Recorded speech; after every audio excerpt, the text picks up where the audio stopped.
Hello అండి, నేను doctor Avinash Tippani, director Pratima cancer institute, Arapalli, Warangal. So చాలామంది నన్ను అడుగుతారు, సార్ ఇండియాలో ఏవి నెంబర్ 1 క్యాన్సర్స్ ఒకసారి చెప్పండి.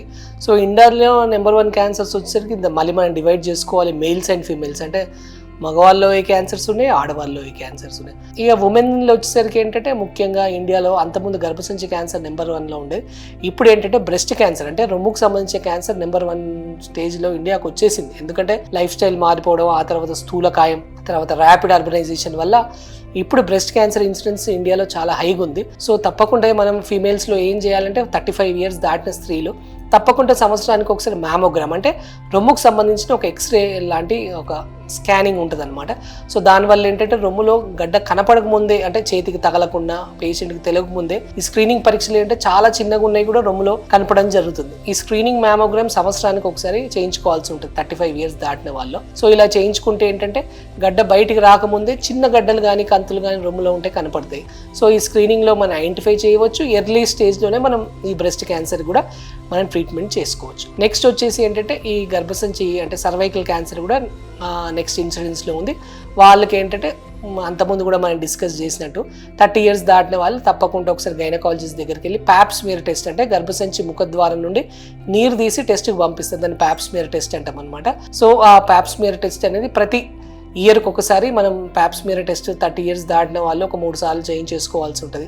ఈ ప్యాప్స్మియర్ కంటిన్యూస్గా 3 ఇయర్స్ నెగిటివ్ వస్తే మళ్ళీ రెగ్యులర్గా ఫాలోఅప్లో ఉండాల్సి ఉంటుంది. ఆర్ఎల్స్ హెచ్పివి డిఎన్ఏ టెస్టింగ్ కూడా ఉంటుంది, అదైనా చేసుకోవచ్చు. సో ఈ 2 క్యాన్సర్ ప్రివెంటబుల్, అంటే బ్రెస్ట్ క్యాన్సర్ కానీ ఈ సర్వైకల్ క్యాన్సర్ అంటే గర్భసంచి ముఖద్వారం క్యాన్సర్, ఇవి 2 ప్రివెంటబుల్ క్యాన్సర్స్. ఆర్ఎల్ కొంచెం ఎర్లీగా కూడా డిటెక్ట్ మనం చేయవచ్చు. ప్రివెంటబుల్ అని ఎలా చెప్పగలుగుతాడు, కొంతమంది బ్రెస్ట్ క్యాన్సర్స్ వంశపారంపర్యంగా ఉంటుంది. సో వాళ్ళకి ఏంటంటే వంశపారంపర్య హిస్టరీ ఉంటే ముందే మ్యామోగ్రామ్స్ ఇవన్నీ చేయగలిగితే ఎర్లీ స్టేజ్లో కూడా మనం ఐడెంటిఫై చేయవచ్చు.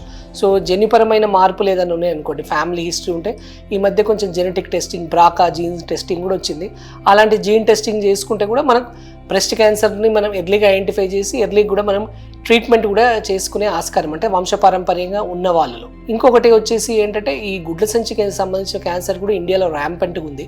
సో 60 దాటిన వాళ్ళు పొట్ట ఉబ్బరం, ఆ తర్వాత ఆకలి మందగించడం, కొంచెం తినగానే డైజెషన్ కాకపోవడం, అజీర్తి అనిపించడం, ఇలాంటి పేషెంట్స్ ఏంటంటే వెయిట్ లాస్ కూడా ఉంటుంది. ఇలాంటి పేషెంట్స్ ఏంటంటే తప్పకుండా గుడ్ల సంచి క్యాన్సర్ ఉందా లేదా అనేసరికి ఒకసారి స్కానింగ్ టెస్ట్ కూడా ఒకసారి చేయించుకోవాల్సి ఉంటుంది.